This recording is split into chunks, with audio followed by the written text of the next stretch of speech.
Hey everyone, I'm David Tepfer from The Screaming Brain.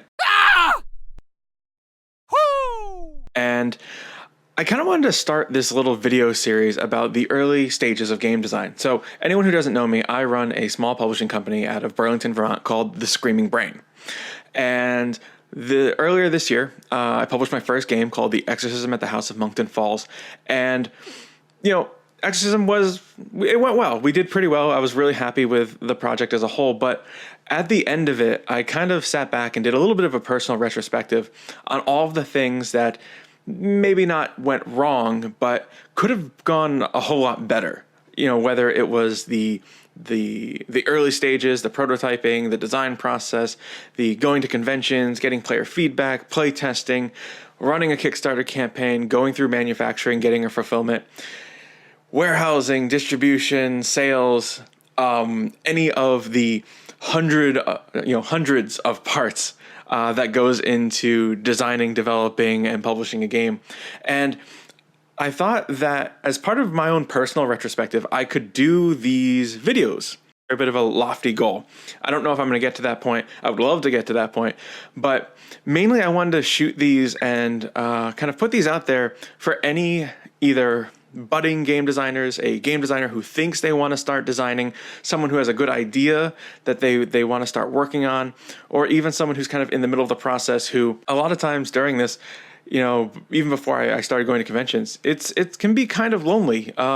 There's forums and places that you can reach out and podcasts, but we tend to only see success stories and people who are doing well, not always the struggles. And I wanted to put this out there, talk about the struggles that I've had, how I overcame some of them, how I dealt with some of them, and really kind of talk and tease through that. So anyone who's out there who's doing design kind of like I did and I'm doing can kind of feel that, you're not alone in this, that we all go through struggles. Game design is not easy.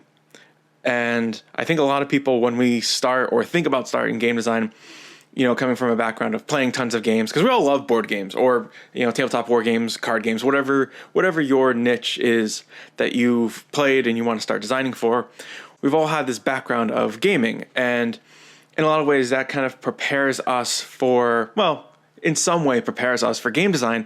And we never expect that it will be quite as hard as it is, or that it'll be quite as taxing that it ends up being, because, we have this idea of what games are. And if you're someone who's inclined to game design, like myself, I've been homebrewing and altering board games and war games, since I was like 10 years old.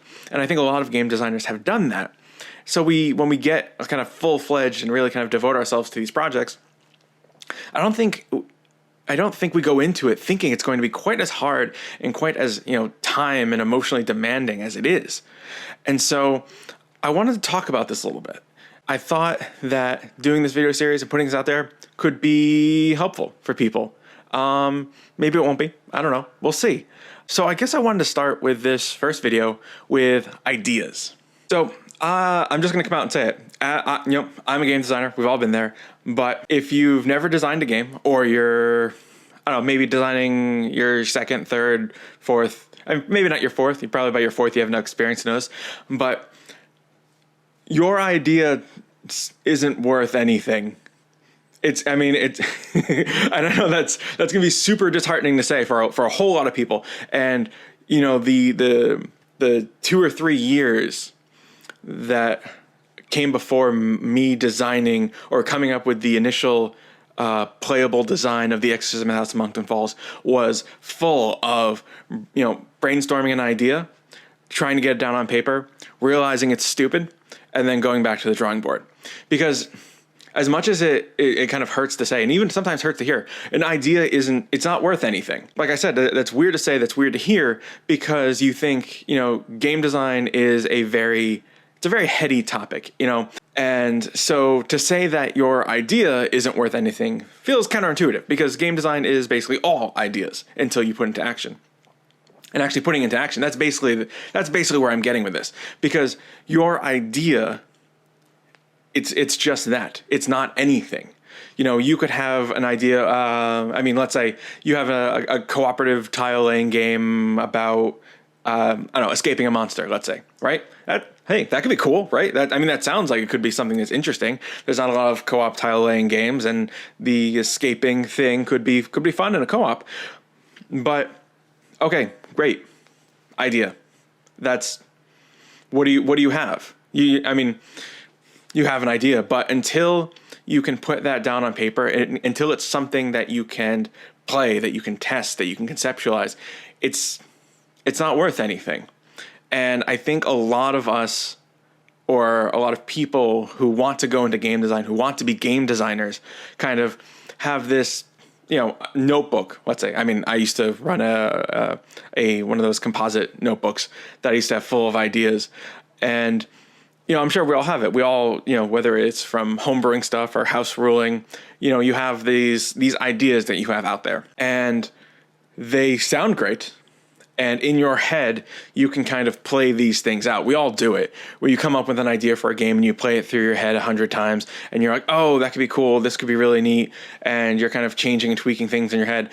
But until you get that onto the table, it isn't going to work. And I'm talking from the experience of doing this a whole bunch of times.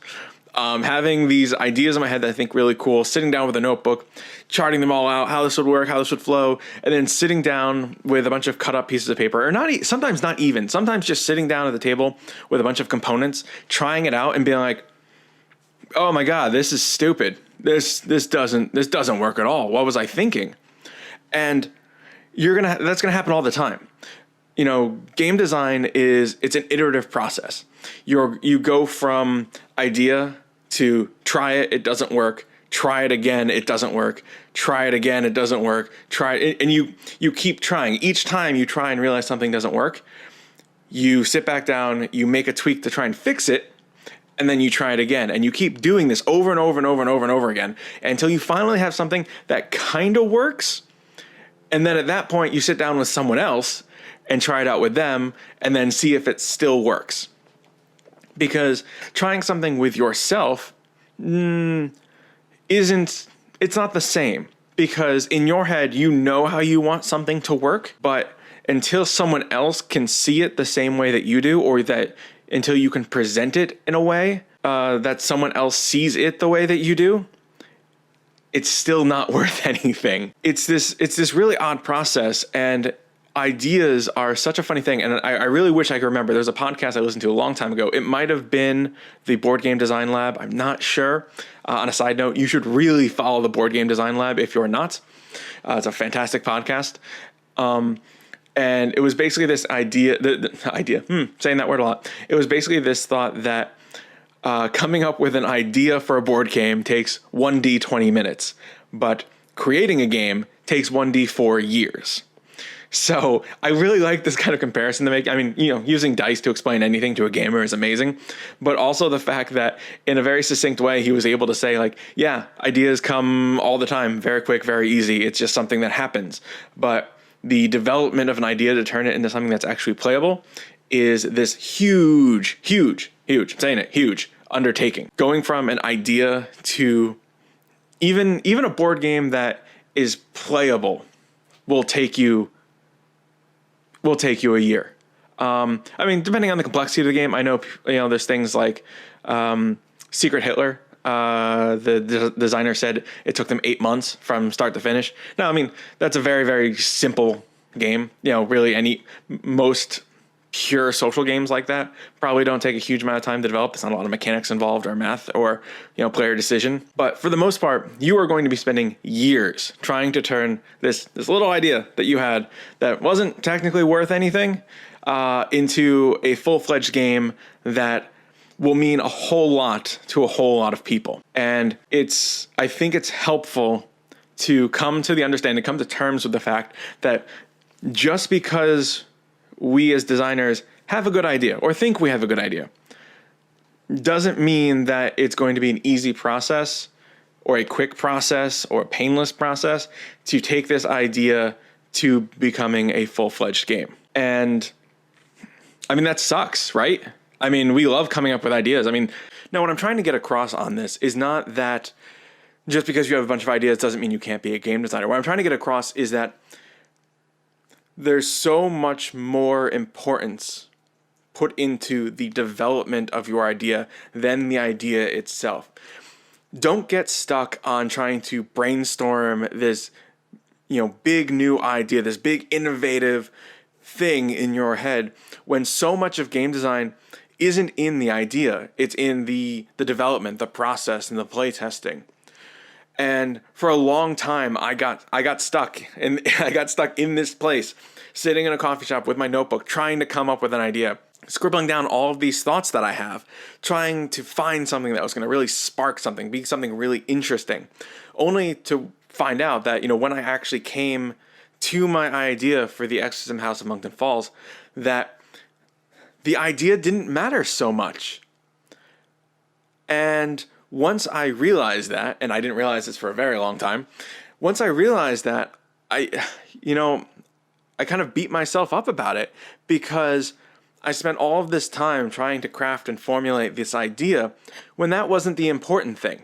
The important thing was getting an idea, any idea, to the tabletop and seeing what happened once I started playtesting, once I started developing it, once I started getting it in front of my peers and showing them what mechanics I was using to kind of tell this narrative, tell this story that I wanted to make.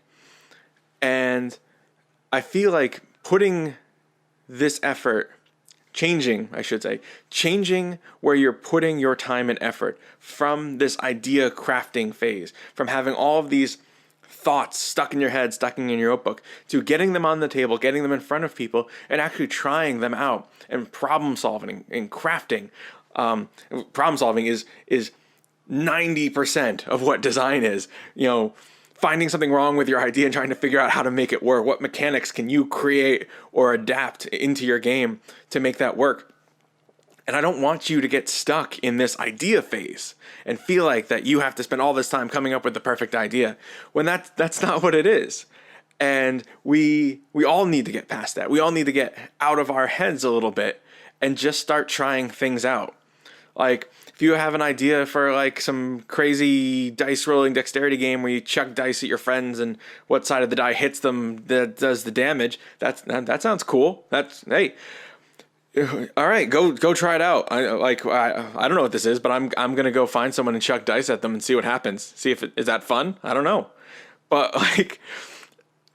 imagine what kind of difference that would make. Not beating myself up about like spending the next hour at my desk trying to figure out like, oh, well, how's that going to work? How are we going to figure out modifiers and cards and stuff? It's like, no, don't beat yourself up on that. Just go throw dice at people, see what happens. It could be fun. And maybe in that process, you'll be able to figure out what this game is actually going to be and save yourself a whole lot of time and anguish over some of that process. Because at the end of the day, we're just making games. It's fun. It should be fun for us and for the people that are playing it. I think that's the point I'm trying to make, is don't beat yourself up about trying to come up with the best new idea, because that's just going to slow you down. It's just going to make your process harder. And the quicker you can get your idea, whatever that idea is, to the tabletop, and you can actually start working on it, the better chances you're going to have of following through on that idea and actually making a great new game. So I hope this first video was helpful. This was actually a really fun thing to kind of talk through. So I'm kind of excited to get started on another one. Kind of going down the line, I don't know what this wavy thing is, going down the line of start to finish, on the trials and tribulations of game design and creating a board game. And I hope you found this helpful. I'll see you next time. Thank you.